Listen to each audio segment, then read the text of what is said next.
नमस्कार। World news में आज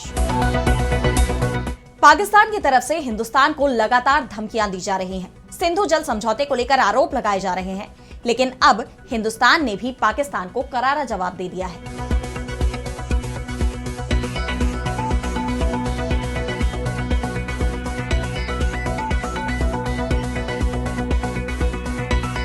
हिंदुस्तान की तरफ से पाकिस्तान के खिलाफ बड़े एक्शन की तैयारी कर ली गई है और इसके लिए अमेरिका से भी बात की गई है।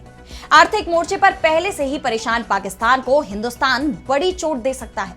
इस बीच खुद पाकिस्तान के पीएम ने माना कि पाकिस्तान है भीख मांगने का कटोरा। इन सब पर हम करेंगे विस्तार से चर्चा, लेकिन आइए जरा उन खबरों को भी देख लें जिन पर आगे होगी बात।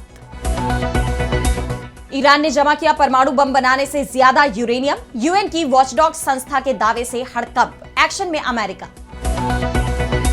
हिंदुस्तान और चीन को एक तराजू में तौलेगा अमेरिका, 500% टैरिफ लगाने का किया ऐलान, अमेरिकी सीनेट में होगी चर्चा। गजा में युद्ध विराम पर फंसा पेच, हमास ने सीजफायर प्रपोजल में की संशोधन की मांग, फलस्तीनियों ने लूटा यूएन का फूड ट्रक।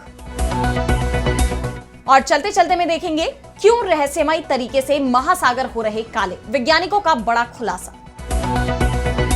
इन सभी खबरों पर हम विस्तार से करेंगे बात, लेकिन पहले एक नजर हेडलाइंस पर।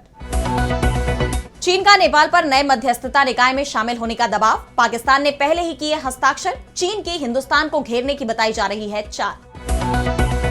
यूक्रेन पर बड़े जमीनी हमले की तैयारी में रूस, सीमा पार तैनात किए 50,000 सैनिक, कई गांवों पर कब्जे का दावा।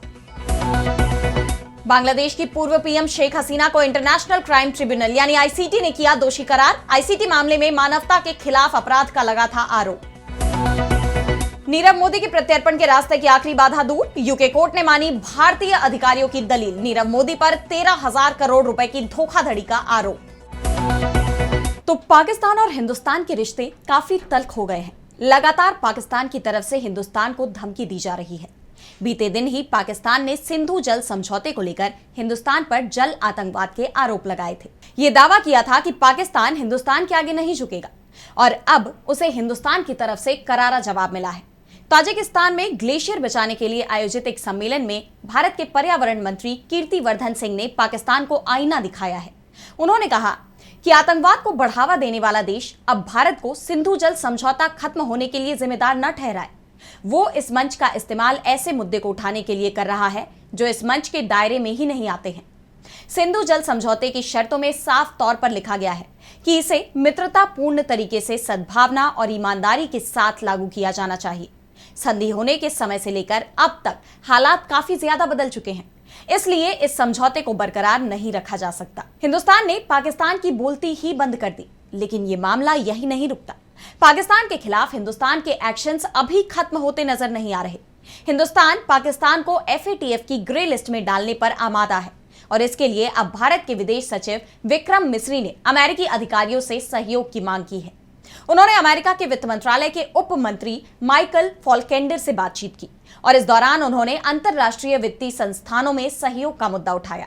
बताया जा रहा है कि हिंदुस्तान एफएटीएफ को एक विस्तृत डोजियर भेजेगा जिसमें आतंकी फंडिंग और मनी लॉन्ड्रिंग के बारे में सबूत और चिंताओं को रेखांकित किया जाएगा और अंतरराष्ट्रीय प्रोटोकॉल के तहत सख्त जांच और कार्रवाई की मांग की जाएगी। आपको बता दें कि एफएटीएफ यानी फाइनेंशियल एक्शन टास्क फोर्स एक अंतरराष्ट्रीय संस्था है जो मनी लॉन्ड्रिंग, आतंकवाद के लिए फंडिंग और हथियारों के प्रसार से जुड़ी फंडिंग पर निगरानी रखती है। जो देश इन गतिविधियों के खिलाफ जरूरी कदम उठाने में नाकाम रहते हैं उन्हें एफएटीएफ की ग्रे लिस्ट में डाल दिया जाता है, जिसके बाद देश की अर्थव्यवस्था, विदेशी निवेश और अंतरराष्ट्रीय कर्ज लेने की क्षमता सभी पर काफी बुरा असर पड़ता है। ग्रे लिस्ट में शामिल देश के सामने आतंकवाद के खिलाफ कार्रवाई करने के लिए कई सख्त शर्तें रखी जाती हैं और अगर उन शर्तों को पूरा करने में वो देश नाकाम रहता है तो फिर उसके ब्लैकलिस्ट होने का भी खतरा होता है। ऐसे में हिंदुस्तान का ये कदम पाकिस्तान के लिए बड़ा झटका साबित हो सकता है, वो भी तब जब पहले से ही आर्थिक मोर्चे पर उसकी कमर टूटी हुई है। खुद पाकिस्तान के पीएम ये बात मान रहे हैं कि पाकिस्तान भीख मांगने वाला कटोरा है। एक कार्यक्रम के दौरान शहबाज शरीफ ने कहा कि कुछ देश ये नहीं चाहते कि पाकिस्तान भीख का कटोरा लेकर उनके पास आए, जिसके बाद उनकी काफी किरकिरी हो रही है। पाकिस्तान मुश्किलों से घिरा हुआ है और उसके खिलाफ हिंदुस्तान के सख्त फैसलों ने उसकी कमर और तोड़ दी है।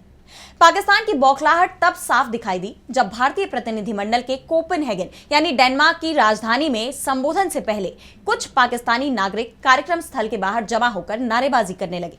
हालांकि भारतीय सांसदों और अधिकारियों ने इस विरोध को ध्यान भटकाने की असफल कोशिश करार दिया। आपको बता दें कि भारतीय डेलीगेशन अलग अलग देशों में जाकर पाकिस्तान प्रायोजित आतंकवाद की पोल खोल रहे हैं, जिसका असर भी साफ दिखाई दे रहा है।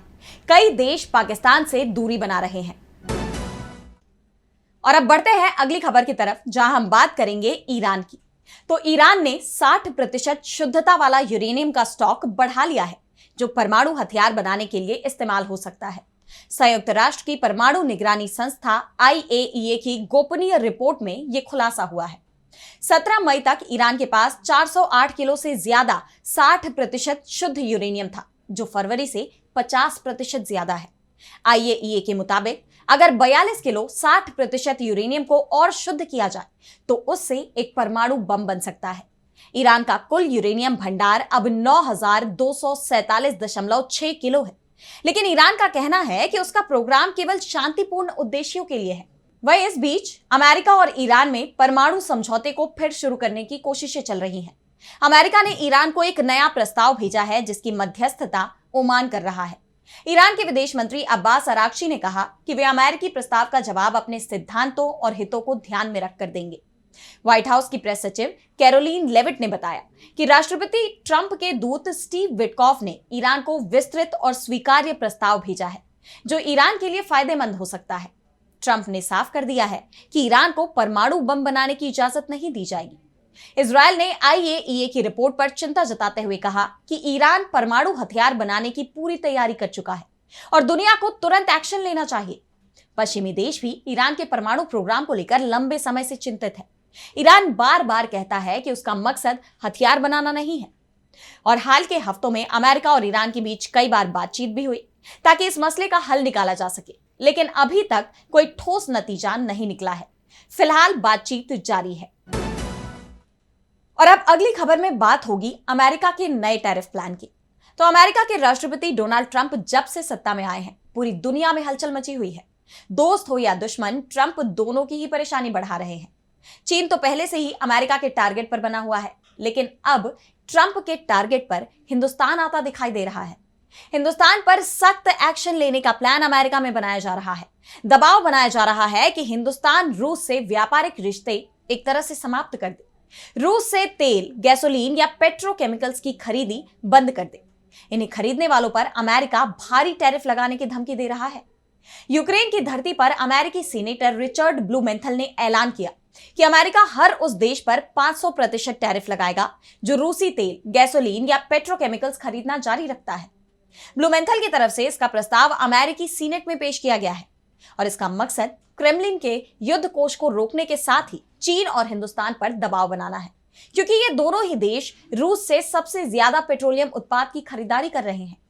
ब्लूमेंथल ने कहा कि इस विधेयक का साफ मतलब है कि हिंदुस्तान और चीन पर 500% टैरिफ लगेगा, जो इन सामानों का 70% खरीद करते हैं, और किसी और पर जो इन खरीदों को जारी रखता है। अमेरिका का यह टैरिफ रूसी विदेश मंत्री सर्गेई लावरोव के उस बयान के बाद सामने आया है, जिसमें उन्होंने रूस, भारत और चीन यानी RIC के ढांचे को पुनर्जीवित करने में रुचि दिखाई है। ऐसे में कहा यह जा रहा है कि अमेरिका इस संगठन के पुनर्जीवित होने की संभावना से बौखला गया है।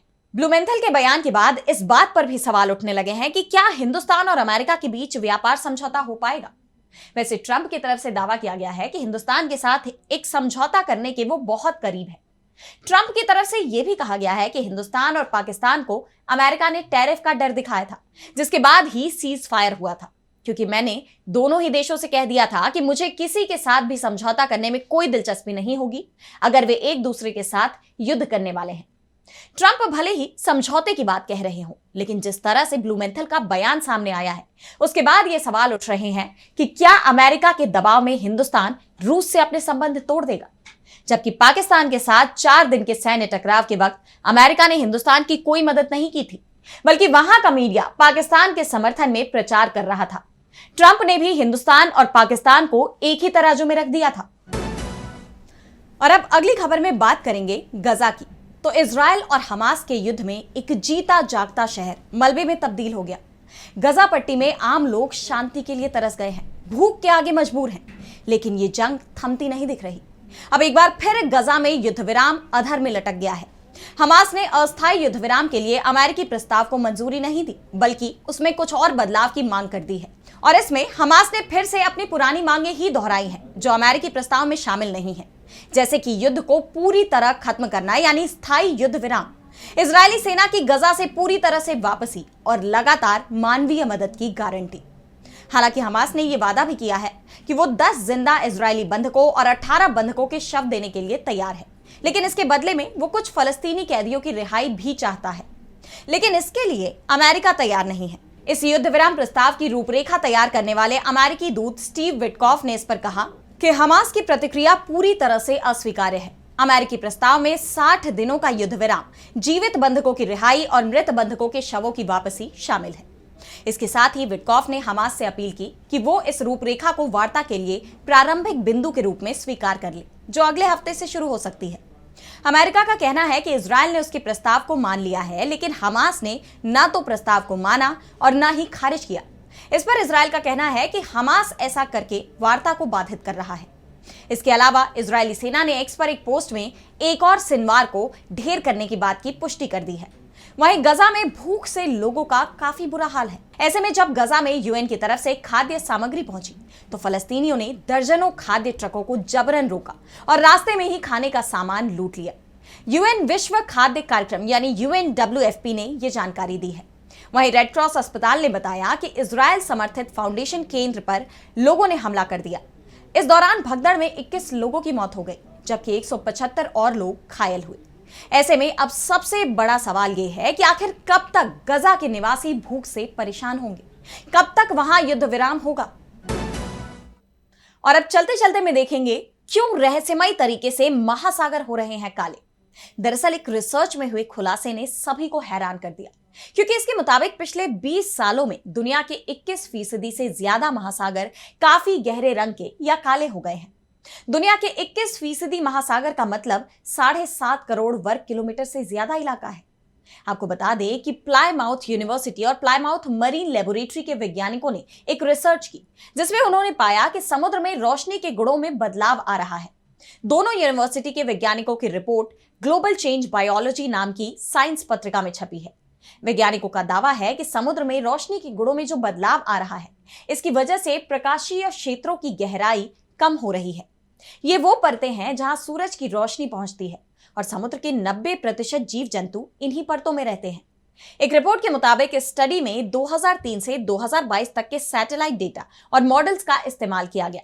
इसमें सामने आया कि प्रकाशीय क्षेत्र जहां सूरज की रोशनी और चांदनी की वजह से समुद्री जीवन चलता है, तटों और खुले समुद्र दोनों में बहुत बड़े हिस्से में उथले हो गए हैं। अफ्रीका के आकार के लगभग 9% समुद्री हिस्से में प्रकाश क्षेत्र की गहराई 50 मीटर से भी ज्यादा कम हो रही है। वहीं 2.6% हिस्से में यह कमी 100 मीटर से ज्यादा देखी गई है। समुद्र के गहरे होने की प्रवृत्ति उन समुद्री जीवों के लिए चिंता की बात है जो जीने, बच्चे पैदा करने और भोजन के लिए रोशनी पर निर्भर करते हैं। वैज्ञानिकों का मानना है कि तटीय इलाकों में समुद्र के गहरे होने की मुख्य वजह खेती और बारिश के पानी के साथ पोषक तत्वों और मिट्टी का समुद्र में बहकर जाना है। इससे छोटे समुद्री जीव ज्यादा उगते हैं और रोशनी नीचे तक नहीं जा पाती। इसके परिणाम बहुत दूर तक जाने वाले हैं। जैसे जैसे प्रकाश वाले क्षेत्र छोटे होते जाएंगे, रोशनी पर निर्भर जीव सतह के करीब आते जाएंगे, जिससे भोजन और बाकी चीजों के लिए मुकाबला बढ़ जाएगा। तो आज इस वर्ल्ड बुलेटिन में इतना ही। देश दुनिया की तमाम बड़ी खबरों के लिए बने रहिए डीबी लाइव के साथ और मुझे दीजिए इजाजत। नमस्कार।